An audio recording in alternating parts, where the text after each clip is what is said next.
അപ്പോൾ നമ്മൾ ഇന്ന് കാണിക്കുന്ന ഈ ഒരു പാക്ക് എന്ന് വെച്ചിട്ടുണ്ടെങ്കിൽ നമുക്ക് എല്ലാ ദിവസവും ഉപയോഗിക്കാനായിട്ട് സാധിക്കുന്ന ഒരു പാക്കാണ്. പെട്ടെന്ന് സ്കിൻ ബ്രൈറ്റ് ആവാനും ഇനി ഡെയിലി ഉപയോഗിക്കാൻ അല്ലെങ്കിൽ ഏതെങ്കിലും ഫംഗ്ഷന് വേണ്ടി ഉപയോഗിക്കാം, അങ്ങനെ എപ്പോഴും നമുക്ക് ഉപയോഗിക്കാവുന്ന സൈഡ് എഫക്റ്റ് ഒന്നും തന്നെ ഇല്ലാതെ വളരെ പെട്ടെന്ന് വീട്ടിൽ തന്നെ തയ്യാറാക്കാവുന്ന ഒരു ഫേസ് പാക്കാണ് ഇന്ന് നമ്മൾ പരിചയപ്പെടുന്നത്.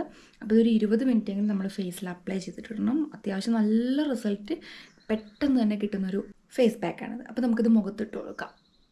അപ്പോൾ മുഖത്ത് നമുക്ക് കുറച്ച് തിക്നെസ് കുറവുണ്ട്. അത് പാലായതുകൊണ്ടാണ് നമുക്ക് ഇത് മുഖത്തിടുമ്പോൾ ഒത്തിരി തിക്കല്ല, പക്ഷെ നമ്മൾ 2-3 വട്ടം ഇങ്ങനെ ഇട്ട് കൊടുക്കണം, എന്നാലാണ് അത് തിക്കായി വരുള്ളൂ. ഒത്തിരി ഹെൽത്തി ആയിട്ടുള്ള ഒരു ഫേസ് പാക്കാണിത്. ഇത് കൊച്ചു കുട്ടികൾക്കും വലിയവർക്കും ഒരുപോലെ ഉപയോഗിക്കാം. ഇത് ഇട്ട് കഴിഞ്ഞിട്ടുണ്ടെങ്കിൽ നമുക്ക് സ്കിൻ ബ്രൈറ്റ് ആവുക മാത്രമല്ല നല്ല ഗ്ലോ കിട്ടും. നമ്മുടെ സ്കിന്നിലെ കൊച്ചു കൊച്ചു മുടികളൊക്കെ റിമൂവ് ചെയ്യാൻ പറ്റും. അപ്പോൾ ഇട്ട് ഒരു 20 മിനിറ്റ് കഴിഞ്ഞിട്ടുണ്ടെങ്കിൽ നമുക്കിത് ഇതുപോലെ ഇങ്ങനെ സ്കിൻ ഇങ്ങനെ ഡ്രൈ ആയ പോലെ നമുക്ക് തോന്നും. അപ്പോൾ ഒരിക്കലും നമ്മൾ മുഖം കഴുകരുത്. ഇതുപോലെ ഇങ്ങനെ സ്ക്രബ് ചെയ്ത് കൊടുക്കുക. സ്ക്രബ് ചെയ്ത് കൊടുക്കുമ്പോൾ നമുക്ക് ആ ഒരു ഫീല്, നമുക്ക് ആ ഒരു ഗ്ലോ നമുക്ക് ശരിക്കും ഇപ്പോൾ നമുക്ക് കണ്ണാടിയിൽ കാണാൻ പറ്റും. ക്യാമറയിൽ നമുക്ക് അധികം കാണാൻ പറ്റുന്നില്ലെങ്കിലും നമുക്ക് നേരിട്ട് കാണാൻ പറ്റും. നമ്മുടെ ആ ഒരു സ്കിന്നിൽ കിട്ടുന്ന ആ ഒരു ചേഞ്ചസ് വളരെ നല്ലൊരു ചേഞ്ചസ് നമുക്ക് പെട്ടെന്ന് കാണാൻ പറ്റും. അതുപോലെ തന്നെ ആ കുഞ്ഞു കുഞ്ഞു മുടികളൊക്കെ നമ്മുടെ മൂക്കിന് മുകളിലൊക്കെ ഉള്ള കുഞ്ഞു കുഞ്ഞു മുടികളൊക്കെ നമുക്ക് അപ്പം തന്നെ റിമൂവ് ചെയ്യാൻ പറ്റും. ആദ്യത്തെ ഒരൊറ്റ യൂസിൽ തന്നെ നമുക്ക് പെട്ടെന്ന് എഫക്റ്റീവ് ആണെന്ന് തോന്നുന്ന, അല്ലെങ്കിൽ നമുക്ക് നല്ലൊരു ഹാപ്പിനെസ് കിട്ടുന്ന ഒരു ഫേസ് പാക്കാണിത്. ഒരിക്കലും വെള്ളം കൂട്ടിയിട്ടൊന്നും തുടയ്ക്കരുത്.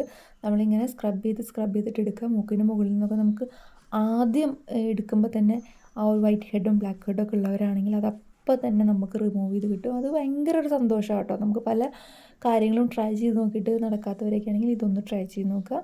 മാത്രമല്ല നമ്മുടെ സ്കിന്ന് നല്ലതുപോലെ ബ്രൈറ്റൻ ആവാനും സഹായിക്കും. അപ്പോൾ അതൊക്കെ ഇങ്ങനെ ഉണ്ടല്ലേ, കയ്യിലേക്ക് നമുക്കിങ്ങനെ എടുക്കാവുന്നതാണ്. ഇനി നമുക്കിത് ഫുള്ളായിട്ട് നല്ലതുപോലെ റിമൂവ് ചെയ്തിട്ട് വരാം. വളരെ എളുപ്പത്തിൽ ഉണ്ടാക്കാവുന്ന ഈ ഒരു പാക്ക് എങ്ങനെയാണ് ഉണ്ടാക്കുന്നതെന്ന് നമുക്ക് നോക്കാം. അതിനായിട്ട് ആദ്യം കുറച്ച് പാലെടുക്കുക. അതിലേക്ക് നമുക്ക് ആവശ്യത്തിന്, അതായത് നാടൻ പാലാണ് ഞാനിവിടെ എടുത്തിരിക്കുന്നത്, അപ്പോൾ കുറച്ച് കട്ടി കൂടുതലാണ്. അപ്പോൾ ആവശ്യത്തിന് പാലെടുക്കുക. അതിലേക്ക് ഒരല്പം പാൽപ്പൊടി എടുക്കുക. നിങ്ങൾക്ക് എത്ര അളവിൽ വേണോ അത്ര അളവിൽ പാൽപ്പൊടി എടുക്കുക. അതിനുശേഷം ഒരല്പം മഞ്ഞൾപ്പൊടി എടുക്കുക. മഞ്ഞൾപ്പൊടി എടുത്തതിന് ശേഷം നമുക്കതിലേക്ക് നമ്മുടെ വീട്ടിൽ സ്ഥിരമായിട്ട് കാണുന്നതാണ് റോസ് വാട്ടർ. ഞാനത് കുപ്പിയിലാക്കി വെച്ചിരിക്കുകയാണ് മുഖത്തടിക്കാൻ വേണ്ടിയിട്ട്. ഞാൻ സ്ഥിരം യൂസ് ചെയ്യുന്നൊരു റോസ് വാട്ടർ കൂടിയാണ് കേട്ടോ. അപ്പോൾ അത് നമുക്ക് ആവശ്യത്തിന് റോസ് വാട്ടർ എടുക്കുക. റോസ് വാട്ടർ എടുത്തതിന് ശേഷം നല്ലതുപോലെ മിക്സ് ചെയ്യുക. മിക്സ് ചെയ്യുമ്പോൾ ഇപ്പോൾ മേടിച്ച പാലൊക്കെ ആണെന്നുണ്ടെങ്കിൽ കുറച്ച് ലൂസായിട്ട് നമുക്ക് കിട്ടും. അപ്പോൾ അങ്ങനെ വരുന്ന സാഹചര്യത്തിൽ കുറച്ചും കൂടെ പാൽപ്പൊടി അതിലേക്ക് ചേർക്കാവുന്നതാണ് കേട്ടോ. മഞ്ഞൾപ്പൊടി കൂടുതൽ ചേർക്കേണ്ട, പാൽപ്പൊടി ചേർക്കുക. റോസ് വാട്ടർ പിന്നീട് രണ്ടാമത് ആഡ് ചെയ്യേണ്ട ആവശ്യമില്ല. ആദ്യം ചേർത്ത അത്ര തന്നെ മതി. അതിനുശേഷം നല്ലതുപോലെ തിക്കായിട്ട് എടുക്കുക, മുഖത്ത് അപ്ലൈ ചെയ്ത് കൊടുക്കുക. വെള്ളം അടർത്തി കളഞ്ഞതിന് ശേഷം മുഖം കഴുകി ഫ്രഷ് ആയിട്ട് വരാം. നമുക്ക് നല്ലൊരു റിസൾട്ട് തന്നെയാണ് കിട്ടിയിരിക്കുന്നത്. അപ്പോൾ ഇത്തരത്തിലുള്ള വീഡിയോസിന് വേണ്ടി ചാനൽ ഫോളോ ചെയ്യുക. മറ്റൊരു വീഡിയോ ആയിട്ട് വീണ്ടും കാണാം. Bye bye from B blog Thrissur.